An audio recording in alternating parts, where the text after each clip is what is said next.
Thank you. साल की शुरुआत हुई, निराशाजनक हुई थी सर। एक फिल्म आई थी, उतना चली नहीं थी, लेकिन उसके बाद रिपब्लिक डे के दौरान शाहरुख खान की फिल्म आई सर। हाँ जी।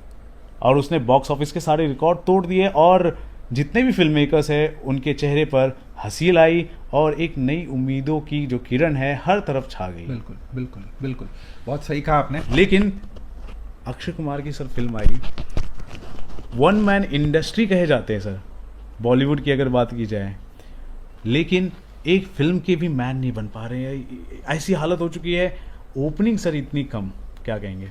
देखिए, आपने बहुत सही कहा कि पठान की अपार सफलता के बाद जो एक खुशी की लहर आई थी, जो एक उत्साह आ गया था, एक ऑप्टिमिज्म आ गया था, पॉजिटिविटी आ गई थी, और वो जो मोमेंटम था उसको बरकरार रखने की जिम्मेदारी भी थी। वो मोमेंटम नहीं बरकरार बिल्कुल बिल्कुल। और कार्तिक आर्यन की शहजादा, और उसके बाद अब अक्षय कुमार और इमरान हाशमी की सेल्फी, ये दोनों फिल्मों पर इनके कंधों पर ये भार था कि भाई आप वही जो मोमेंटम है वो बरकरार रखिए। आपने सही कहा, बट ये दोनों फिल्में निराशाजनक रही। बॉक्स ऑफिस पे इन्होंने दोनों फिल्मों ने निराश किया है। इसके कई कारण हैं। पहली बात तो चूंकि दोनों फिल्मों का जिक्र हो रहा है, दोनों फिल्में रीमेक हैं, जैसे कि आप जानते हैं। कार्तिक की फिल्म जो है वो एक तेलुगु फिल्म की रीमेक है, और जो अक्षय और इमरान की फिल्म है वो एक मलयालम फिल्म ड्राइविंग लाइसेंस की रीमेक है। कई लोगों ने फिल्म देखी है। मैंने वो तेलुगु फिल्म अल्ला वैकुंठपुरमुलु, वो मैंने स्वयं 3 बार देखी है। स्वयं आपने 3 बार देखी? मैंने 3 बार देखी थी। बताइए, वो तेलुगु फिल्म आपको बहुत अच्छी लगी? मुझे बहुत अच्छी लगी थी। मुझे लगी वो एंटरटेनर है। और मेरा यकीन मानिए, मैं आपको ये बात कहना चाहूँगा, जब ये फिल्म अनाउंस हुई थी हिंदी में, तो मैं बहुत शॉक्ड हो गया था हिंदी में। आप शॉक्ड हो गए थे? और मैंने जो इस फिल्म के जो ओरिजिनल डायरेक्टर हैं, वो मुझे एक फंक्शन में मिले थे हैदराबाद में, त्रिविक्रम, और मैंने उन्हें कहा था कि आपकी फिल्म रीमेक कर रहे हैं।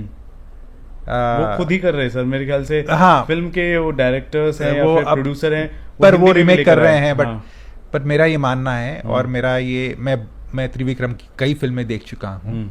त्रिविक्रम एक बेहतरीन डायरेक्टर हैं, बहुत ही अच्छे डायरेक्टर तो हैं ही, बट वो बहुत ही काबिल राइटर भी हैं। और उन्हें वहाँ गुरुजी बुलाया जाता है, क्योंकि वो जिस तरह से उनकी जो कहानी बेशक सरल सिंपल होगी, बट जो उनकी पटकथा होती है, स्क्रीन प्ले होती है, वो जबरदस्त होती है। और अल्ला वैकुंठपुरमुलु में भी जो स्क्रीन प्ले है वो आपको पलक झपकाने का मौका नहीं देता।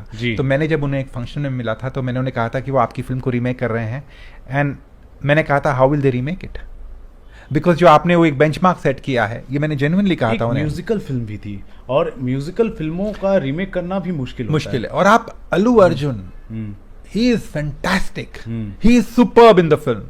आप उसको कितना भी उसकी लेवल पे आने की कोशिश करें, कहीं ना कहीं वो कहते हैं ना 19-20 का फर्क नजर आता है। कार्तिक ने मेहनत की है, मैं डिनाई नहीं करता हूं। और मैंने कार्तिक को कहा भी फिल्म देखने के बाद कि भाई आपने बहुत मेहनत की है, बट कहीं ना कहीं वो जो छवि है दिमाग में, वो अल्लू अर्जुन की इतनी इस तरह छपी है कि आप उसे नजरअंदाज नहीं कर सकते। दूसरी बात, वो फिल्म की जो लिखाई थी वो बेहद कमजोर थी। मैं शहजादा की बात कर रहा हूँ, और यही हाल सेल्फी का भी है। फिल्म का जो पहला भाग है, कई लोगों के मैंने रिव्यूज पढ़े और कई लोगों के मैंने रिव्यूज सुने भी, लोग कहते हैं वाह मजा आ गया। जब मैंने फिल्म देखी तो मैंने सोचा कि ये मुझे तो मजा नहीं आया। मुझे पहले फर्स्ट 15-20 मिनट तो बहुत साधारण लगे, उसके बाद हाँ रफ्तार पकड़ती है पिक्चर। फिल्म का पहला भाग मुझे ठीक लगा, बट दूसरे भाग में मैं बहुत रेस्टलेस हो गया। मुझे सेकंड हाफ बिल्कुल पसंद नहीं आया। मुझे सेल्फी का सेकंड हाफ बिल्कुल पसंद नहीं आया है। और ये मैं कहना चाहूंगा कि जो फिल्म इतनी कमजोर लिखाई है फिल्म की सेकंड हाफ में, खासकर कई दृश्यों में, कुछ दृश्य इतने लंबे लंबे हैं और इतने खींचे गए हैं कि वो आपको कहते हैं ना कि आपको रेस्टलेस कर देते हैं। हाँ, यह बात मैं कहना चाहूंगा कि अक्षय कुमार और इमरान हाशमी की अदाकारी अव्वल दर्जे की है। They are top notch in the film, but no actor howsoever talented he और शी इज, वो कितने भी काबिल हो, कितने भी तजुर्बेकार हो, कितने भी टैलेंटेड हो, वो एक कमजोर पटकथा के आगे खड़े नहीं रह सकते। No one can rise above the script. Weak script. और यही हुआ है इस फिल्म के साथ। जो फिल्म का जो सेकंड हाफ है, बेशक लोगों को पसंद आया हो, मेरी व्यक्तिगत राय में मुझे पसंद नहीं आया। और ये मैं कहना चाहूंगा कि फिल्म की जो कमजोर लिखाई है वो इस फिल्म का सबसे बड़ा ड्रॉबैक है सेकंड हाफ का। रहा सवाल दर्शक क्यों नहीं आए ये फिल्म देखने के लिए, भाई इसके कई कारण हो सकते हैं। पहला तो एक रीमेक फैक्टर, आज की तारीख में लोग, अगर आप कहते हैं, लोग जानते हैं, आज सोशल मीडिया का जमाना है। मैंने ड्राइविंग लाइसेंस देखी है, जो इसकी ओरिजिनल फिल्म है, बिल्कुल मैंने देखी है। और मैं चलो अगर कंपेयर नहीं भी करूं तो मुझे ऐसा लगता है वाई रीमेक? आप इतने बड़े स्टार को ले रहे हैं, अक्षय कुमार को। Akshay Kumar is a solid actor. Akshay Kumar ने अपने करियर में, और मैं आपको ये बताना चाहूंगा, उनकी पहली फिल्म सौगंध की शूटिंग भी मैंने अटेंड की थी पूना में, उनका पहली फिल्म को रिव्यू भी किया था, और आज भी मैं उनकी फिल्म के बारे में, नई फिल्म सेल्फी के बारे में लिख रहा हूं। मैं कहना चाहूंगा कि जिस तरह से उनकी जो राइज हुई है, जिस तरह से उन्होंने मेहनत की अपने करियर में, बहुत जबरदस्त काम किया है। वो बहुत बड़े एक्टर है, बहुत अव्वल दर्जे के एक्टर हैं, और उनकी कॉमिक टाइमिंग कमाल की है। और इस फिल्म में भी उन्होंने जान दे दी है, जान लगा दी है इस कैरेक्टर को निभाने में जी। बट जब आप फिल्म देखते हैं तो वो ऐसा लगता है कि डायरेक्टर ने और राइटर ने उनकी वो काबिलियत को पूरी तरह से पर्दे पर निखारने की कोशिश नहीं की है। मुझे इमरान हाशमी का भी बहुत सीन अच्छा लगा। जब वो एक सीन है, जब वो अक्षय कुमार आते हैं अपने ड्राइविंग लाइसेंस से वो मिलने के लिए उनको, और वहां पर देखते हैं कि मीडिया इकट्ठा हो गई है, और वो अंदर आते हैं, बहुत गुस्से में हैं, और वो अक्षय इमरान को बहुत बातें सुनाते हैं वहां पर। इमरान चुप रहते हैं, उनकी आंख से सिर्फ एक आंसू निकलता है। क्या सीन है, क्या दोनों एक्टर्स ने काम किया है। बट यही जो आप टॉप पे लेके जाते हैं, फिल्म को पीक पे लेके जाते हैं, दूसरे हाफ में वो फिल्म वैसे ग्राफ गिरने लगता है, और फिल्म के एंड में तक आप वो सोचते हैं कि ये जो एक्सपेक्ट किया था फर्स्ट हाफ के बाद, वो उतना मजा नहीं आया, साधारण सी फिल्म रह जाती है जी। और जो एक्सपेक्ट किया था वो उम्मीदों पे खरी नहीं होता जी। आखिरी में आपसे ये पूछना चाहूँगा, ये मेरा पर्सनल ओपिनियन है, हम अक्सर देखा कर रहे हैं कि हमारी हिंदी फिल्मों में, हालांकि मैं किसी भी भाषा के अगेंस्ट नहीं हूँ, मैं हर एक रीजनल लैंग्वेज की मैं रिस्पेक्ट करता हूँ, क्योंकि ये हिंदी फिल्म इंडस्ट्री है, हिंदी में बातें की जाती, हिंदी दर्शक आते हैं, इसलिए मैं कह रहा हूँ कि यहाँ पर पंजाबी गाने जो है, पंजाबाइजेशन आप ये बोल सकते हैं, ये कुछ ज़्यादा नहीं हो रहा सर, पंजाबी गाने डाल दिए जाते हैं और मैं बिल्कुल गाना नहीं समझ पाया।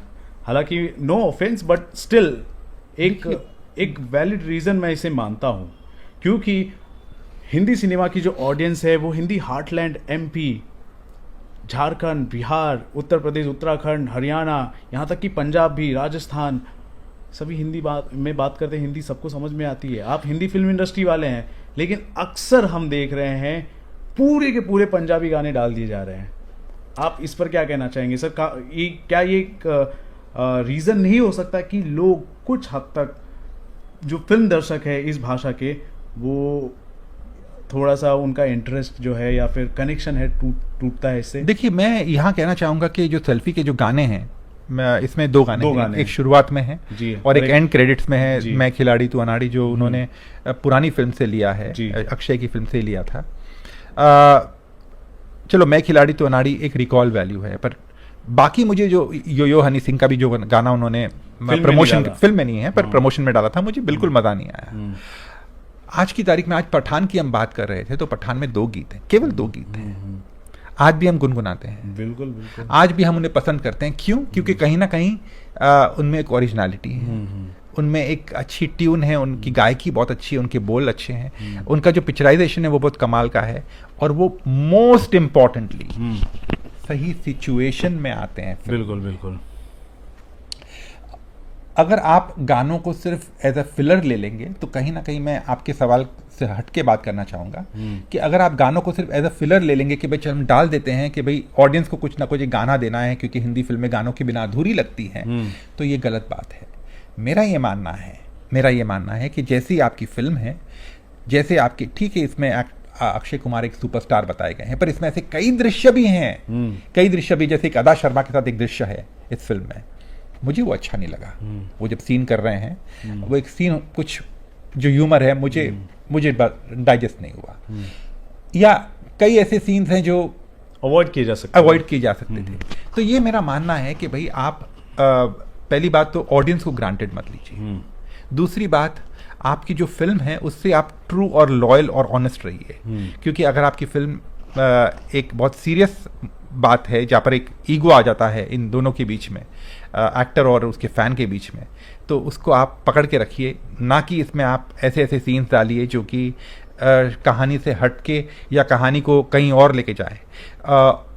ये भी एक कारण हो सकता है कि भाई जैसे कि आपने कहा कि गाने आपको पसंद नहीं आए। गाने क्या होता है कि आज हम पठान के गाने भी लाइक करते हैं, बट इस फिल्म के गाने लाइक नहीं करते। क्यों?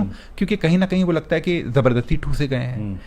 और यही मेरा ऑब्जेक्शन है, कई फिल्मों के साथ होता है जहाँ पर आप गाने इसलिए डाले जाते हैं ताकि वो एक आपकी या तो म्यूजिक सेल्स बढ़े जी, एडिशनल वैल्यू एक फिल्म को मिल जाए। हाँ, बट वो गलत है। ज़बरदस्ती आप गाने ठूसेंगे एक किसी कहानी में जिसकी आवश्यकता नहीं है, तो वो फिल्म दर्शक, वो कहते हैं ना, एक और इंटरवल बन जाता है ऑडियंस के लिए। बट ठीक है। सो गाइस, आपने सुना क्यों सेल्फी जो है बॉक्स ऑफिस पर दम तोड़ती हुई नजर आ रही है। सॉरी, एक बात मुझसे छूट गई। वो ये कि चूंकि मैंने अक्षय कुमार का जिक्र किया है, बहुत अच्छे एक्टर हैं, बहुत अच्छी अदाकारी का प्रदर्शन किया है उन्होंने सेल्फी में। But at the same time I like to add here, मैं यहाँ कहना चाहूँगा कि अगर एक साल में आप 4 या 5 फिल्में करते हैं तो कहीं ना कहीं ओवर एक्सपोजर हो जाता है।